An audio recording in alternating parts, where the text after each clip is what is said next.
Hello बच्चों, let's read a given question. The question says a block of metal weighing 2 kg is resting on a frictionless plane as shown in figure.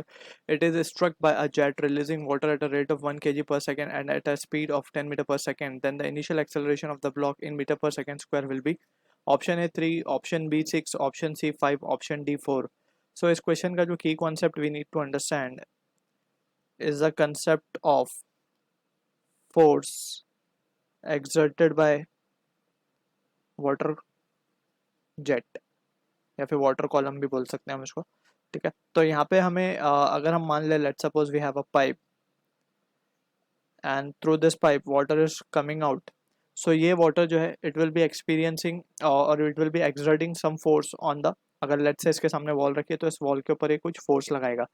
Since we can सी कि इस तरफ force लगेगा, सो it will B also experiencing a reaction force in the backward direction. अब ये जो force है जो ये आगे लगा रहा है या फिर जो ये एक्सपीरियंस कर रहा है पीछे की तरफ इक्वल एंड अपोजिट, सो इस फोर्स को हम लिख सकते हैं force is basically rate of change of momentum, right? By Newton's second law we can write it as to be dp by dt या delta P by delta T लिख सकते हैं हम इसको। ठीक है, एंड ऑल्सो यहाँ पे वी हैव स्टडीड कि जो इसमें से मास निकल रहा होगा या फिर जो वॉल्यूम ऑफ वाटर पर सेकेंड इसमें से निकल रहा होगा जिसको हम वॉल्यूम फ्लो रेट बोलते हैं, जो कि बेसिकली होता है ए into we.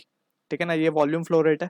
Volume flow rate को अगर हम मल्टीप्लाई कर दें डेंसिटी से, सो it will give us the mass flow rate, और मास फ्लो रेट को अगर हम वेलोसिटी से मल्टीप्लाई कर दें so we will be getting the rate of change of momentum basically.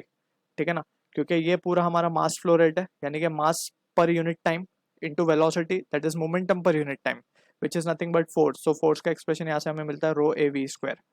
ठीक है, और simply it can be written as mass flow rate that is M dot into we.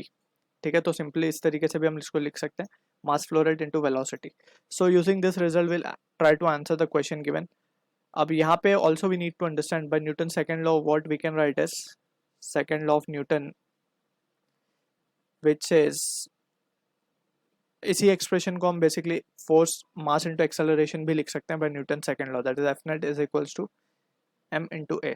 तो सबसे पहले हम अगर हमें चाहिए तो यहाँ से हम देख सकते हैं water jet must be exerting some force on the block, तो यही फोर्स हमें निकालनी होगी पहले। तो force will be equals to what, it will be M dot V. तो एम डॉट हमें गिवन है mass flow rate that is 1, velocity given है 10, सो ये आ जाएगा 10 न्यूटन। सो 10 न्यूटन की force must be exerted on this block. अब force exert हो रही है तो ये ब्लॉक चलेगा तो चलेगा, we can see F net will be equals to mass into acceleration. So acceleration find करना, so it will be F upon M.